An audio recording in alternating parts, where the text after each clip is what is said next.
வணக்கம்.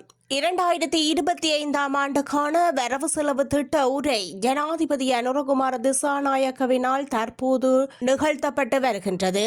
அதாவது ஜனாதிபதியின் உரை நடத்தி வருகின்றார். அந்த உரையிலே முக்கியமாக எமது அரசாங்கத்தின் முதலாவது வரவு செலவு திட்டத்தை முன்வைப்பதில் மகிழ்ச்சி எனவும் எமக்கு எதிராக தவறான பிரச்சாரங்கள் முன்வைக்கப்பட்டாலும் சர்வதேச தரப்பினருடன் வலுவான தொடர்புகளை பேணி முதலீட்டாளர்களுடன் நம்பிக்கையை ஏற்படுத்துவதிலும் நாம் வெற்றி பெற்றுள்ளோம் எனவும் ஜனாதிபதி தெரிவித்தார். அத்தோடு கடனை மீள செலுத்துவதற்கு 2028ஆம் ஆண்டு வரை கால அவகாசமும் உள்ளது. இதனை உரிய முறையில் பயன்படுத்திக் கொள்ள வேண்டும்.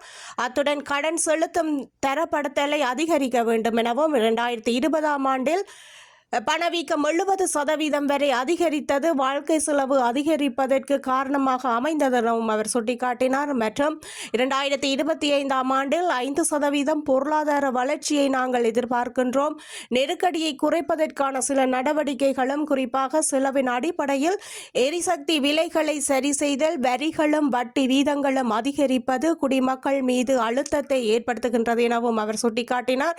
அத்தோடு சர்வதேச நாணய நிதியத்தின் பங்கை நாங்கள் புரிந்து கொள்கின்றோம். மேலும் நமது சொந்த பொருளாதார நிகழ்ச்சி நிரலை அமைக்க பொருளாதார இறையாண்மை அவசியம் என்பதையும் நாங்கள் உணர்கின்றோம் என்றும் அவர் சுட்டிக்காட்டினார். அத்துடன் இந்த ஆண்டு வரவு செலவு திட்டத்தில் அதிக அளவு சுகாதாரத்துறைக்கும் கல்வித்துறைக்கும் நிதி ஒதுக்கீடு செய்யப்பட்டுள்ளது. அதையும் ஜனாதிபதி இதன்போது சுட்டிக்காட்டினார்.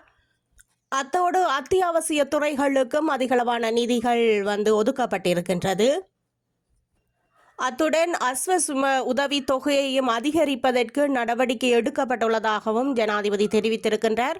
அதோடு மக்களின் உண்மையான ஊதியம் குறைந்துவிட்டதால் நியாயமான சம்பள உயர்வு வழங்கப்பட வேண்டும். ஜூலை மாதம் முதல் சிரேஷ்ட பிரஜைகளின் வசதிக்காக பணத்தை அதிகரித்துள்ளோம் என்றும் ஜனாதிபதி தெரிவித்திருக்கின்றார். அத்துடன் இந்த ஆண்டு வரவு செலவு திட்டத்தில் முன்னுரிமை பணிகளுக்கு நிதி ஒதுக்கப்பட்டுள்ளது. அதாவது புதிய தேசிய தீர்வை வரிமுறையை அறிமுகப்படுத்த நடவடிக்கை எடுக்க உள்ளதாகவும் அவர் தெரிவித்திருந்தார்.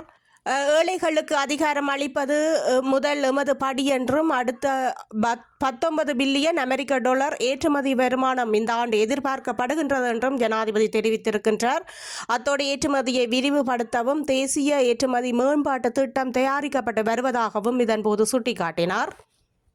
அத்துடன் உயர்தர மலிவு விலையில் மூலப்பொருட்களை அணுகுவதற்கான தடைகளை அகற்ற எளிமையான, வெளிப்படையான மற்றும் பொறுப்பான வரி கட்டமைப்பு உருவாக்க நடவடிக்கை எடுக்கப்பட்டுள்ளது என்றும் ஜனாதிபதி இதன்போது சுட்டிக்காட்டியிருக்கின்றார். அடுத்தது இலங்கையின் சுதந்திர வர்த்தக ஒப்பந்த வலையமைப்பு விரிவாக்கப்படும் என்றும் அவர் தெரிவித்திருக்கின்றார்.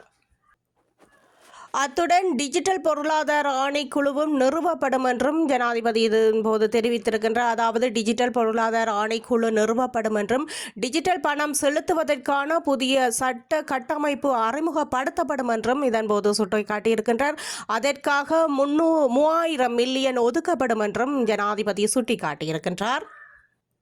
அத்துடன் சுற்றுலா மேம்பாட்டுக்காக புதிய சுற்றுலா தலங்கள் அறிமுகப்படுத்தப்படும். இதற்காக 500 மில்லியன் ரூபாய் ஒதுக்கப்படும் என்றும் ஜனாதிபதி தெரிவித்திருக்கின்றார்.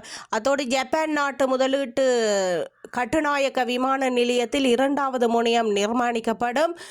பாராளுமன்ற உறுப்பினர்களுக்கு வாகன இறக்குமதிக்கு அனுமதி இல்லை எனவும் வாகனம் இல்லை எனவும் ஜனாதிபதி சுட்டிக்காட்டியிருக்கின்றார். அதோடு சிறு மற்றும் நடுத்தர தொழில்துறை மேம்பாட்டிற்காக நடப்பு வங்கி கட்டமைப்புடன் அபிவிருத்தி வங்கி ஸ்தாபிக்கப்படும் என்றும் ஜனாதிபதி தெரிவித்திருக்கின்றார்.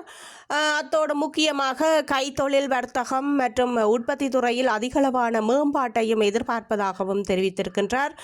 பொருள் மற்றும் சேவை நியாயமான விலைகளுக்கு தடையின்றி விநியோகிக்கப்படும். அத்தோடு கல்வி மற்றும் சுகாதாரத்திற்கு அதிகளவிலான நிதி ஒதுக்கீடு செய்யப்பட்டுள்ளதாகவும் தெரிவித்திருக்கின்றார். மக்களின் பொருளாதார சுதந்திரத்தை உறுதிப்படுத்தும் நடவடிக்கைகள் முன்னெடுக்கப்படும் எனவும் தெரிவித்திருக்கின்றார். பொருள் மற்றும் சேவை துறை ஏற்றுமதி ஊடாக 19 பில்லியன் டாலர் வருவாயை பெற்றுக்கொள்ளவும் எதிர்பார்ப்பதாகவும் சுட்டிக்காட்டியிருக்கின்றார் ஜனாதிபதி. அத்தோடு ஏழ்மையை இல்லாதொழிப்பதற்கு உரிய திட்டங்கள் செயற்படுத்தப்படும். அரசு தனியார் கூட்டுறவு ஒத்துழைப்புடன் சுற்றுச்சூழல் அபிவிருத்தி செய்யப்படும். பொருளாதார பரிமாற்ற சட்டம் திருத்தப்படும். தரிசு நிலங்களாக உள்ள அரசு காணிகள் குத்தகை அடிப்படையில் தனியார் தரப்பினருக்கு வழங்கப்படும் என்றும் அவர் சுட்டிக்காட்டியிருக்கின்றார். அதோடு அரசு தனியார் பங்குடைமை தொடர்பில் புதிய சட்டம் வெகு விரைவில் சமர்ப்பிக்கப்படும் மேற்கொள்ளப்படும் எனவும் காணிகளை உச்ச பயனை பெற பிம்சவிய திட்டம் என்ற ஒரு திட்டம் அமல்படுத்தப்படும் என்றும் ஜனாதிபதி சுட்டிக்காட்டியிருக்கின்றார். அத்தோடு சட்ட வரைவாக காணப்படும் வங்குரோத்து தொடர்பான வரைவு வெகு விரைவில் சட்டமாக்கப்படும். தேசிய தரவு கட்டமைப்புக்காக 750 மில்லியன் ரூபாய் ஒதுக்கப்படும் எனவும் கொழும்பு துறைமுக முனையங்கள் அபிவிருத்தி திட்டத்திற்கான திட்ட மனுக்கள் எதிர்வரும் நாட்களில் கோரப்படும் எனவும் சுட்டிக்காட்டியிருக்கின்றார். அதோடு சகல பிரஜைகளுக்கும் டிஜிட்டல் அடையாள அட்டை வழங்கும் திட்டமும் துரிதப்படுத்தும் எனவும் சுட்டிக்காட்டியிருக்கின்றார் ஜனாதிபதி.